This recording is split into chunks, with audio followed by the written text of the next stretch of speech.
Morning dear students. आज के इस टॉपिक में बेसिकली हम लोग जो डिस्कस करेंगे वो डिस्कस करेंगे टाइप्स ऑफ प्रोटीन के बारे में। हालांकि मैंने ये फिर से एक रिवीजन वीडियो बनाया है। ये वीडियो मैंने इस वजह से बनाया है क्योंकि जब मैं टॉपिक टाइप्स ऑफ प्रोटीन पढ़ा रहा था तो उसके अंदर ऐसा मुझे पता चला कि साउंड की कमी थी, इस वजह से मुझे फिर से बनाना पड़ा। सो डियर स्टूडेंट्स, हम स्टार्ट करते हैं अपने इस टॉपिक से। सबसे पहले अपन डिस्कस करते हैं कि टाइप्स ऑफ प्रोटीन, यानी प्रोटीन कितने प्रकार के होते हैं। क्या चीज़? प्रोटीन की प्रकार कितनी होती है। जैसे अगर देखा जाए प्रोटीन के अलग अलग प्रकार, तो प्रोटीन महज 4 प्रकार में आती है। जैसे सिंपल को अपन सरल कह सकते हैं, ठीक है, यानी जो सिर्फ और सिर्फ एक एमिनो एसिड का बना हुआ होता है। ठीक है, एमिनो एसिड हम लोगों ने ऑलरेडी देखा था कि यही एक ऐसा एमिनो एसिड है जो क्या चीज़ होता है, जो मिल करके आपस में जुड़ करके क्या करता है, प्रोटीन का फॉर्मेशन करता है। सेकेंड, अब जो दूसरे के बारे में बात करते हैं जिसे अपन क्या कह सकते हैं, जिसे अपन कंपाउंड कहते हैं। कंपाउंड गुजराती में कुछ इस टाइप में लिखा जाता है, अब पता नहीं कंपाउंड का मतलब शायद आई थिंक जटिल हो रहा है, उस चीज़ को अपन क्या कहते हैं, कंपाउंड कहते हैं। गुजराती जो लिखा गया है उस पर आप फोकस नहीं करेंगे, कारण कि मैं गुजरात से बिलोंग नहीं करता हूं और अल्टीमेटली कहीं ना कहीं मेरे गुजराती में मिस्टेक हो सकती है। आप लिखने से पहले उसे अपने रिस्क पर ठीक कर ले प्लीज़, है ना। नाउ अब जो तीसरा टाइप होता है जिसे अपन क्या कहते हैं, डेराइव्ड कहते हैं। क्या कहते हैं? डेराइव्ड कहते हैं। और डेराइव को गुजराती में यहाँ पर क्या कहते हैं, ये जरा आप देखो। डियर स्टूडेंट्स, जो सरल और सहज होते हैं, जो सिर्फ सिंपल एमिनो एसिड के होते हैं, ये 2 प्रकार के होते हैं। पहला फाइब्रस और दूसरा ग्लोब्यूलर। फाइब्रस का मतलब जो होता है कि फाइब्रस किसे कहते हैं, जो रेशेदार होता है, यानी जो रेशा रहता है। एग्जाम्पल अब कहोगे कि रेशेदार कैसा, तो बेटा ये धागा के जैसा होता है। धागा का मतलब होता है थ्रेड, जिससे कि क्या होते हैं, कपड़े सिले जाते, कपड़े बुने जाते हैं, वैसा होता है ये फाइब्रस अगर देखा जाए तो पहला तो या फिर लॉन्ग होगा, लंबा होगा, या फिर कॉइल्ड होगा। ठीक है, कॉइल्ड का मतलब होता है जो ऐसे करके गुजगुजाया रहता है, कुछ इस टाइप का, इसे कॉइल्ड कहते हैं। और कैसा हो सकता है, तो थ्रेड के जैसा हो सकता है, कुछ इस टाइप में। जिसमें कि जो फाइब्रस रेशमीय है उसमें 3 टाइप के होते हैं। पहला कोलेजन प्रोटीन, इलास्टिन और केराटिन। कोलेजन प्रोटीन अगर देखा जाए तो एनिमल, यानी जिसे अपन कह सकते हैं कि प्राणी में सबसे ज़्यादा कोई प्रोटीन अगर पाया जाएगा तो वो होगा कोलेजन प्रोटीन। अब ये कोलेजन प्रोटीन हमारे बॉडी को अच्छे तरीके से क्या करता है, बनाता है। जितने भी जो नॉन वेजिटेरियन है ना बेटा, जब आप मांस खाओगे ना, तो मांस को जब निकालोगे तो उसमें जो रेशेदार निकलेंगे ना, वो एक्चुअल में कोलेजन प्रोटीन होते हैं। जो बॉडी का तकरीबन 1/3 ऑफ टोटल प्रोटीन जो होता है वो कौन होता है, कोलेजन प्रोटीन होता है। और ये प्रेजेंट कहाँ होता है, प्रेजेंट होता है हमारे बॉडी के कनेक्टिव टिश्यू में प्रेजेंट होता है। याद रख लेना, जो कोलेजन के थ्रेड्स होते हैं, यानी जो कोलेजन के क्या कह सकते हो इसे, कि थ्रेड लाइक स्ट्रक्चर होते हैं, थ्रेड ऑफ कोलेजन, उसे अपन टेंडॉन कहते हैं। ठीक है, टेंडॉन बेसिकली गुजराती में भी इसे टेंडॉन कहते हैं, या फिर इस चीज़ का गुजराती में यहाँ पर लिखा हुआ है दैट इज स्नायु। अब ये कॉम्प्लिकेटेड हो गया है ना, स्नायु बंद होगा शायद, ये क्या होगा, स्नायु बंद होगा। ठीक है, ये सब चीज़ें कहलाते हैं। नेक्स्ट अब क्या होती है, इलास्टिन। इलास्टिन जो है बेटा, इलास्टिन प्रोटीन, ये एक प्रकार का कनेक्टिव टिश्यू है। कनेक्टिव टिश्यू का मतलब, कनेक्टिव मतलब जो जोड़ने वाला, संयोजक जिसे कहते हैं। क्या कहते हैं, संयोजक। ठीक है, और टिश्यू का मतलब होता है शायद पेशी। टिश्यू का मतलब पेशी होता है। ठीक है, यानी संयोजक पेशी पेशियों में सबसे ज़्यादा अगर प्रेजेंट होता है तो वो होता है इलास्टिन प्रोटीन। याद रख लेना बेटा कि ये जो इलास्टिन प्रोटीन है, ये इलास्टिन प्रोटीन का थ्रेड एक्चुअल में क्या बनाता है? लिगामेंट बनाता है। क्या बनाता है? लिगामेंट। लिगामेंट का बेसिकली अगर मतलब समझो तो इसे गुजराती में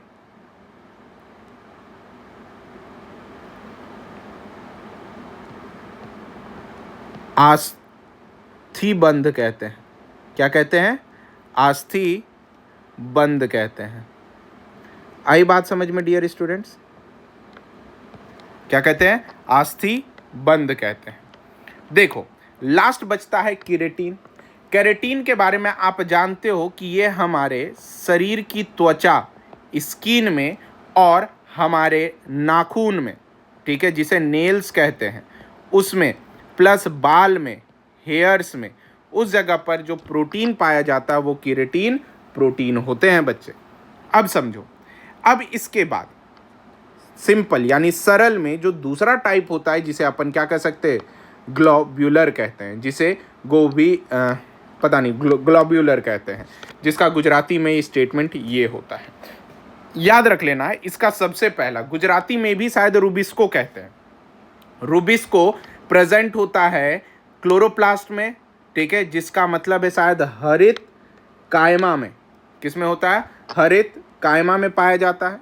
सबसे ज़्यादा जो बहुत एबंडेंट का मतलब होता है शायद सबसे ज़्यादा प्रोटीन अर्थ पर अगर कोई है तो वो है रूबिस्को। कारण अर्थ में क्यों रूबिस्को ज़्यादा है आपको पता होना चाहिए कि ह्यूमन के पॉपुलेशन के रेस्पेक्ट में प्लांट का पॉपुलेशन ज़्यादा है। मतलब कि प्लांट में पॉपुलेशन ह्यूमन के रेस्पेक्ट में क्या चीज़ है बेटा? ज़्यादा है। यही कारण रूबिस्को सबसे ज़्यादा पाया जाता है। सेकंड आता है एल्ब्यूमिन। एल्ब्यूमिन बेटा ये जो है मेंटेन करता है ब्लड कोलॉइडल ऑस्मोटिक प्रेशर को, ठीक है। अब ब्लड कोलॉइडल ऑस्मोटिक प्रेशर क्या होता है बेटा? जो आप जानते हो गुर्दा, जिसे अपन किडनी कहते हैं, किडनी के अंदर जो स्ट्रक्चर होता है जिसे नेफ्रॉन कहते हैं, ठीक है। किडनी में क्या प्रेजेंट होता है? कुछ इस टाइप में नेफ्रॉन प्रेजेंट होता है। तो बेटा ये नेफ्रॉन में जो ग्लोमेरुलस है, इसमें फिल्टर करने वाले प्रेशर को ब्लड कोलॉइडल ऑस्मोटिक प्रेशर कहते हैं। यानी ये क्या चीज़ है? ये नेफ्रॉन है जो कि किडनी में होता है, ठीक है। इसका ग्लोमेरुलस में जो प्रेशर होता है जिससे कि ब्लड को फिल्टर किया जाता है, उस प्रेशर का नाम क्या होता है? Blood colloidal osmotic pressure. यही साथ साथ दूध में लैक्टो एल्ब्यूमिन पाया जाता है। एग के यॉक में यानी अंडे की जर्दी में, किसमें? अंडे की जर्दी, जो अंडे में जो वाइट येलो कलर का पार्ट होता है ना, उसे जर्दी कहते हैं। उसमें क्या प्रेजेंट होता है? ओवा एल्ब्यूमिन प्रेजेंट होता है, ठीक है। प्लस ब्लड में सीरम एल्ब्यूमिन क्या होता है? पाया जाता है। यानी ये जो सरल प्रोटीन के टाइप है वो ये सब जगह पे पाए जाते हैं। नेक्स्ट क्या है बेटा, जिसे अपन क्या कह सकते हैं? ग्लोब्यूलिन। ग्लोब्यूलिन बेसिकली किस में प्रेजेंट होता है? हीमोग्लोब्यूलिन में पाया जाता है। हीमोग्लोब्यूलिन आप जानते हो, जैसे आप लोई कहते हो, जिसे मतलब ब्लड कहते हो। लोई के रिगार्डिंग अगर बेसिकली समझोगे तो ये हीमोग्लोबिन क्या चीज़ है? हीमोग्लोबिन, जिसे दैट इज द लोई जिसे कहते हैं, है ना। तो अब क्या है बेटा कि ये जो लोई है ना, उसके अंदर जो जब भी खून निकले ना तो उसको जब रगड़ोगे ना तो लोहे का स्मेल आता है, ठीक है। वो लोहे का स्मेल इस वजह से आता है क्योंकि उसमें प्रेजेंट होता है हीमोग्लोबिन। हीम जो टर्म लिया गया है बेटा वो किससे लिया गया है? तो लोहा से लिया गया है, मतलब आयरन से। और ग्लोबिन का मतलब तो प्रोटीन होता है। क्लियर है? अब लास्ट में आता है हिस्टोन प्रोटीन। हिस्टोन प्रोटीन अगर देखा जाए तो यूकारियोटिक डीएनए में सबसे ज़्यादा पाया जाता है ये प्रोटीन का टाइप, जिसके अंदर 2 एमिनो एसिड पाए जाते हैं। एक होता है लाइसीन, दूसरा होता है आर्जिनिन, जो सबसे ज़्यादा अमाउंट में हिस्टोन प्रोटीन में पाया जाता है। अब क्या है, जब डीएनए को देखोगे तो देखो, जब आप रंग सूत्र और कणक सूत्र के बारे में पढ़ोगे, जो ऑलरेडी आप चैप्टर 8 में पढ़ चुके हो, तो उसके अंदर डीएनए पाया जाता है। डीएनए को अगर खोलोगे ना तो उसमें मोती के माला का कुछ इस टाइप में डीएनए दिखेगा, ठीक है, ये मोती के माला के जैसा दिखता है। अब इसका एक डायग्राम को आप बड़ा करके देखोगे तो इसके ऊपर जो रेड कलर का रैपिंग दिख रहा है ना, ये डीएनए है, लेकिन ये ब्लू कलर का जो बॉल के जैसा दिख रहा है, ये क्या चीज है, हिस्टोन प्रोटीन है डियर स्टूडेंट्स। अब नेक्स्ट आता है क्या, सरल के बाद आता है कंपाउंड प्रोटीन।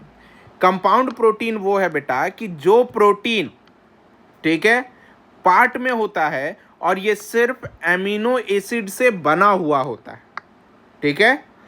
और दूसरा होता है कंपाउंड प्रोटीन में कि नॉन प्रोटीन पार्ट, यानी एक प्रोटीन पार्ट होता है जो सिर्फ एमिनो एसिड से बना होगा, और नॉन प्रोटीन पार्ट में नॉन एमिनो एसिड, क्या नॉन एमिनो एसिड मतलब एमिनो एसिड पाए नहीं जाते हैं, जिसे अपन कौन सा ग्रुप कहते हैं, प्रोस्थेटिक ग्रुप कहते हैं। प्रोस्थेटिक का मतलब होता है बेटा फॉल्स ग्रुप, मतलब कि अक्सर आपने देखा होगा कि किसी इंसान का जो पैर नहीं रहता है तो वहां पर एक झूठा यानी फॉल्स पैर लगाता है, उस पैर को प्रोस्थेटिक कहते हैं। क्या कहते हैं, प्रोस्थेटिक, मतलब कि फॉल्स ग्रुप, ठीक है, उसके जैसा दिखने वाला वो प्रोस्थेटिक कहलाता है, जो मैंने अभी पैर के एग्जाम्पल के बारे में समझाया था। अब देखो, जो टाइप्स ऑफ कंपाउंड प्रोटीन है वो किसके बेसिस पर है, तो ये जो बेसिस है वो है प्रोस्थेटिक ग्रुप के बेसिस पे, यानी फॉल्स ग्रुप के बेसिस पे, ठीक है। आई बात समझ में। देखो अब इसमें सबसे फर्स्ट है क्या है, न्यूक्लियोप्रोटीन। न्यूक्लियोप्रोटीन का जो झूठा यानी उसके जैसा दिखने वाला जो होता है ना, वो न्यूक्लिक एसिड होता है। क्या होता है, न्यूक्लिक एसिड होता है। न्यूक्लिक एसिड में जिसे क्रोमोसोम, जिसे अपन क्या कह सकते हैं, रंग सूत्र कहते हैं। क्या कहते हैं, रंग सूत्र कहते हैं, जिसमें डीएनए, आरएनए, प्रोटीन पाया जाता है, ठीक है। रिबोसोम्स जिसमें आरआरएनए प्लस प्रोटीन होता है, और तीसरा होता है वायरस। आरआरएनए जिसका फुल फॉर्म क्या होता है, राइबोसोमल आरएनए, ठीक है डियर स्टूडेंट्स। नेक्स्ट आता है क्या, क्रोमोप्रोटीन। क्रोमोप्रोटीन का जो प्रोस्थेटिक ग्रुप है, यानी जो कह सकते हो कि प्रोस्थेटिक ग्रुप यानी फॉल्स ग्रुप जो है वो है पोरफायरिन पिगमेंट। पिगमेंट को अपन शायद क्या कहते हैं, रंग द्रव्य कहते होंगे। क्या कहते हैं, रंग, ये तो क लिखा रहा है,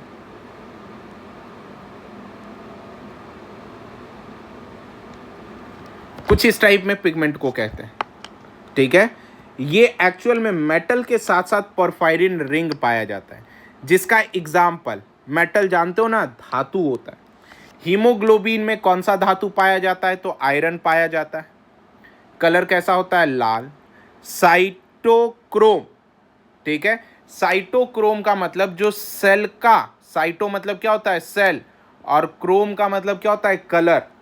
मतलब ये क्या होता है, साइटो का मतलब होता है कोष, और क्रोम का मतलब क्या होता है, कलर।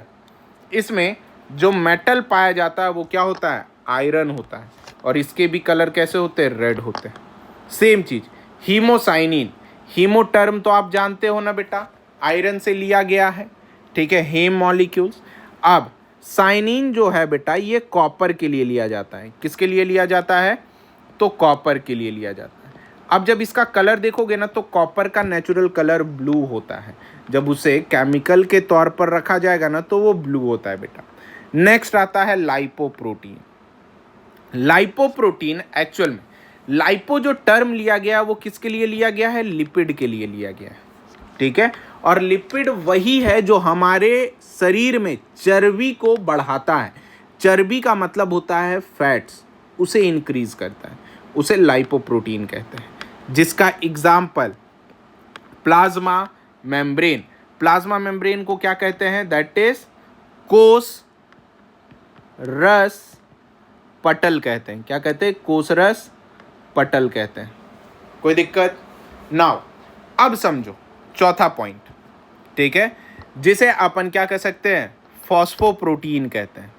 फॉस्फोप्रोटीन में जो प्रोस्थेटिक यानी झूठी ग्रुप जो होती है, ठीक है, वो कौन सी होती है? फॉस्फोरिक एसिड होती है। और ये किस में पाया जाता है? तो कैसिनोजन। कैसिनोजन दूध में, मिल्क में पाया जाता है। पेप्सिन, ये प्रोटीन को डाइजेस्ट करने वाला एंजाइम होता है। क्या होता है? प्रोटीन डाइजेस्टिंग एंजाइम होता है, जिसे क्या कहते हैं? पेप्सिन कहते हैं। नेक्स्ट आता है लेसिथोप्रोटीन। लेसिथोप्रोटीन की जो प्रोस्थेटिक ग्रुप होती है वो क्या होती है? लेसिथीन होती है, जिसका एग्जाम्पल जो होता है फिब्रिनोजेन होता है। जो फिब्रिनोजेन किस में प्रेजेंट होता है? ब्लड को यहाँ पर क्या कह रहे हैं? पता नहीं ये क्या है, रुधिर कहते हैं, रुधिर, ठीक है। ब्लड को लोई के नाम से मैं जानता हूँ, ठीक है, ये रुधिर। नेक्स्ट आता है मेटेलोप्रोटीन। मेटेलोप्रोटीन का जो प्रोस्थेटिक ग्रुप होता है बेटा, वो क्या होता है? मेटल्स होता है, ठीक है, जिसमें एंजाइम के साथ साथ क्या होता है? उसके साथ साथ कोफैक्टर होता है। कोफैक्टर का मतलब अगर देखा जाए तो मतलब कि उसके साथ काम करने वाला, ठीक है, आपसी साझेदारी से चलने वाला वो चीज को अपन कोफैक्टर कहते हैं। समटाइम्स क्या है कि कुछ एंजाइम ऐसे होते हैं जो मेटल के बिना एक्टिव नहीं होते। तो बेटा एंजाइम ये रहा, लेकिन यहां पर जो मेटल है जिंक, ये एंजाइम का क्या हो गया? कोफैक्टर हो गया। क्या हो गया? ये कोफैक्टर हो गया। Next glycoprotein. ग्लाइकोप्रोटीन अगर देखा जाए तो ये कार्बोहाइड्रेट्स, इसका प्रोस्थेटिक ग्रुप होता है और वो भी 4% से कम, ठीक है। जो इसका एग्जाम्पल है अल्फा, बीटा और गामा ग्लोब्यूलिन, जो ब्लड में पाया जाता है, उसमें ग्लाइकोप्रोटीन होता है। याद है ना बेटा, मैंने चैप्टर नंबर 8 में पढ़ाया था सेल में कि सेल के सरफेस के ऊपर फ्लूइड मोज़ेक मॉडल के ऊपर समझाया गया था कि ग्लाइकोप्रोटीन प्रेजेंट होता है सेल के सरफेस पे, जो कि हेल्प करता है, ठीक है, रिकॉग्नाइज करने में, मतलब पहचानने में हेल्प करता है किसी दूसरे सेल को। जिसका एग्जाम्पल क्या है कि ह्यूमन के अंडा में, ठीक है, अगर देखा जाए ह्यूमन के एग में एक प्रोटीन होता है जिसे फर्टिलाइजिन प्रोटीन कहते हैं। क्या कहते हैं? फर्टिलाइजिन प्रोटीन होता है जो स्पर्म को क्या करता है? आइडेंटिफाई करता है। जबकि स्पर्म के ऊपर एंटी फर्टिलाइजिन प्रेजेंट होता है जो क्या करता है? फीमेल के एग को, यानी फीमेल के अंडे को आइडेंटिफाई करता है। इसमें जो फर्टिलाइजिन है बेटा, ये ग्लाइकोप्रोटीन का होता है। किसका होता है? ग्लाइकोप्रोटीन का होता है। आई बात समझ में? और जबकि एंटी फर्टिलाइजिन जो है ये महज सरल प्रोटीन होता है, सिंपल प्रोटीन जिसे कहते हैं। आई बात समझ में? ठीक है बेटा, देखो मैं इस वीडियो से सिर्फ और सिर्फ कोशिश कर रहा हूं कि बहुत सारे ऐसे बच्चे जिन्हें समझ में नहीं आ रही है, वो कोप अप नहीं कर पा रहे, मतलब कि एक्वायर नहीं कर पा रहे हैं, तो बेटा मेरे तरफ से पर्सनल रिक्वेस्ट ये है कि अगर आप कोशिश करते हो, क्योंकि देखो मेरी गुजराती लैंग्वेज नहीं है, लेकिन मैं कहीं ना कहीं से जुगाड़ कर करके आपको गुजराती लिख करके बता रहा हूँ, तो मेरी पर्सनल रिक्वेस्ट वो बच्चों से भी है जो वीडियो देख रहे हैं और जो वीडियो बंद करने के कगार पर अभी खड़े हैं, वो देखें, उन्हें शायद कुछ ना कुछ बेनिफिट्स लगेगा, कुछ ना कुछ उनके लिए किया जाएगा। क्योंकि हमेशा स्कूल में आपके हित के लिए सोचा जाता है, आपकी परेशानी को बढ़ाने के लिए नहीं सोचा जाता है। आई बात समझ में? और दूसरी बात क्या है कि आप लोगों से जो भी परेशानी होती है टॉपिक के रिगार्डिंग आप बताया करो, वो परेशानी सॉल्व हो जाएगी। और जितना मुझे पॉसिबल है ना, मैं उतना हिंदी में आपको समझाने की कोशिश करूँगा, ठीक है। और जहाँ जहाँ मुझे गुजराती फील होगा लिखने की, मेरे पास अगर जुगाड़ बैठेगा तो मैं गुजराती लिख दूंगा बच्चे, ठीक है। चलिए अब देखते हैं, ठीक है। 8वां जिसे अपन म्यूको पॉलीसेकेराइड्स कहते हैं, ठीक है, सॉरी म्यूकोप्रोटीन कहते हैं। म्यूकोप्रोटीन में एक्चुअल में अगर इसका प्रोस्थेटिक ग्रुप देखा जाए तो अगर 4% से ज़्यादा हो, ठीक है, तब वो म्यूकोप्रोटीन हो जाएगा। लेकिन अगर 4% से कम हो कार्बोहाइड्रेट्स, तब वो ग्लाइकोप्रोटीन हो जाएगा, ठीक है। और कहा जाता है कि म्यूकोप्रोटीन कंपेयर कर सकते हैं ग्लाइकोप्रोटीन के तौर पर। लेकिन बेटा परसेंटेज लेवल म्यूकोप्रोटीन और ग्लाइकोप्रोटीन में क्या है, डिफरेंस है बच्चे, ठीक है। चलिए डियर स्टूडेंट्स, अब नेक्स्ट देखते हैं जो अपन एनसीईआरटी में देखते हैं, प्राइमरी और सेकेंडरी मेटाबोलाइट्स किसे कहते हैं। अब पता नहीं गुजराती में इसे क्या कह सकते हैं, मेटाबोलाइट्स। मतलब कि ये ऐसे कंपाउंड होते हैं, प्राइमरी मतलब प्राथमिक, और सेकेंडरी का मतलब कि अगर प्राइमरी के बाद कोई दूसरा रिक्वायर होता है तो देन वो, जैसे एनसीईआरटी में आपको बताया गया है कि बहुत सारे ऐसे रासायनिक विज्ञान में यानी केमिस्ट्री में डील किए गए हैं तकरीबन 1000 ऑफ कंपाउंड, स्मॉल और बिग, छोटे और बड़े, जो कि लिविंग ऑर्गेनिज्म में डिटरमाइन करता है उसके रचना को यानी स्ट्रक्चर को, और पॉसिबली क्या करता है कि वो उसे बना सकता है, सिंथेसाइज कर सकता है। जैसे अगर देखा जाए in one we are make a list of a biomolecules, मतलब एक में जब हम लोग बायोमॉलिक्यूल्स है ना का लिस्ट अगर बनाएंगे तब हमें उसमें तकरीबन 1000 ऑर्गेनिक कंपाउंड मिलेगा, ठीक है। और जिसमें एमिनो एसिड, शुगर, ये सब सारे प्रेजेंट होंगे। जैसे कि इसका रीज़न हम लोग सेक्शन 9.10 में देखें, जिसे अपन ये कहते हैं कि बायोमॉलिक्यूल्स जो है वो क्या चीज़ है, एक मेटाबोलाइट्स है। जिसमें डियर स्टूडेंट जो एनिमल टिश्यू है, one notice the presence of all such category compound, मतलब कि जो एनिमल टिश्यू में, मतलब कि जो जीव के टिश्यूज़ में है ना प्रेजेंट होते हैं, वो इस कैटेगरी के कंपाउंड होते हैं। जो पहले पाए जाते हैं वो क्या होता है बेटा, आपका प्राइमरी मेटाबोलाइट्स होता है, ठीक है। आई बात समझ में?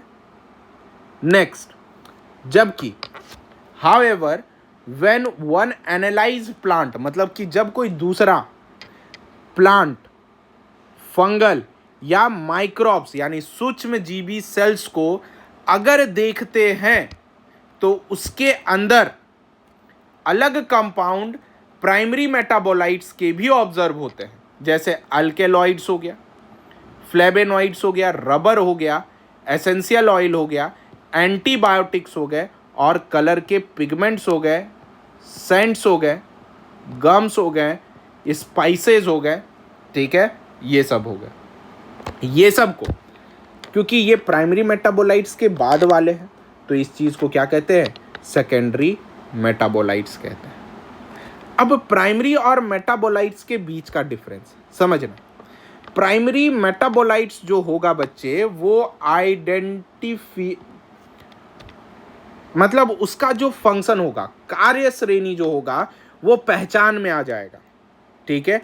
और हमारे बॉडी का जो नॉर्मल कार्य रचना और नॉर्मल प्रोसेसेस होगा, जिसे फिजियोलॉजिकल प्रोसेस कहते हैं, उसमें बेटा उसका इम्पॉर्टेंट रोल पता चलेगा, ठीक है। लेकिन अगर हमें दूसरे मतलब रोल और functions of other secondary metabolites को देखना है होस्ट ऑर्गेनिज्म में, तब हम लोगों को ये दूसरे यूजफुल तरीके से डिस्कस करना होगा। मतलब कि जो हमारे बॉडी में है, जैसे चयापचय, ये सब जितना भी हो रहा है ये प्राइमरी मेटाबोलाइट्स पर होगा, लेकिन इसके बिहाफ पर जो दूसरे बाहर से हम लोग ले रहे हैं वो सेकेंडरी मेटाबोलाइट्स होगा, जो सिर्फ और सिर्फ हमारे वेलफेयर के लिए, मतलब कि एक जीवित मनुष्य के वेलफेयर मतलब खुशी के लिए जो रिक्वायर होगा। जैसे रबर हो गया, रबर देख लो कहाँ कहाँ नहीं पाया जाता है, गाड़ी के टायर से लेकर के सब जगह रबर ही है। ड्रग्स, तबीयत खराब हुई, ड्रग्स ले लिया। स्पाइसेस, खाना में पकाने के लिए हम लोग तरह तरह के जो केमिकल और स्पाइसेस इस्तेमाल करते हो वो। सेंट्स, कहीं पर तैयार हो रहे हैं तो सेंट और परफ्यूम लगा रहे हैं, साथ साथ बहुत सारे ऐसे चीज़ें जो पिगमेंट्स में है ना, ये सब चीज़ें पाए जाते हैं, जिसमें कि जो सेकेंडरी मेटाबोलाइट्स है उसका इकोलॉजिकल यानी मूल्यभूत से काफ़ी इंपॉर्टेंट है। मूल्य का मतलब पैसे के बेसिस पे बेटा, जो कि हमें आगे वाले चैप्टर्स में डिस्कस करना है। जैसे कुछ पिगमेंट है सेकेंडरी मेटाबोलाइट्स के, कैरेटिनॉइड, एंथेरोसाइनिन, ये पिगमेंट में सेकेंडरी मेटाबोलाइट्स हैं। एल्केलॉइड्स जैसे मॉर्फिन और कोडीन, बेटा ड्रग्स को एल्केलॉइड्स कहते हैं। टर्पिनॉइड्स है ना, टर्पिन ऑयल के जैसा होता है, जैसे मोनोटर्पिन, डाइटर्पिन्स, ये सब। एसेंशियल ऑयल, ऑयल का मतलब आप जानते हो जिसे तेल कहते हैं। लेमन ग्रास ऑयल, ये सब। टॉक्सिन यानी जहरीला सब्सटेंस, एब्रीन और रिसीन। लैक्टीन्स, ठीक है, लैक्टीन्स ये भी जो दवा की खोखी होती है ना, कवर, उसे बनाने में मदद आता है, दैट इज कॉन्केनावेलिन ए। फिर ड्रग्स में, ठीक है, विनब्लास्टीन, कुर्क्यूमिन, ईटीसी। प्लस पॉलीमेरिक सब्सटेंस जो है जिसमें रबर, पॉलीमेरिक का मतलब, पॉली का मतलब हो गया मल्टीपल, ठीक है, मैरिक का मतलब हो गया यूनिट, यानी जिसके बहुत सारे यूनिट हों उसे पॉलीमेरिक कहते हैं, जैसे रबर, गम्स और सेल्यूलोज, ठीक है बेटा, ये सब पाया जाता है। फिलहाल एक और वीडियो मैं डालूंगा, इस वीडियो में मैं बायो मैक्रोमॉलिक्यूल्स और कार्बोहाइड्रेट्स के बारे में क्या करूंगा, पढ़ाऊंगा बच्चे, ठीक है। सो डियर स्टूडेंट्स, आज के लिए वीडियो यहीं तक। जैसा लगा हो आप बताएं, फिर आप मुझे ये करें।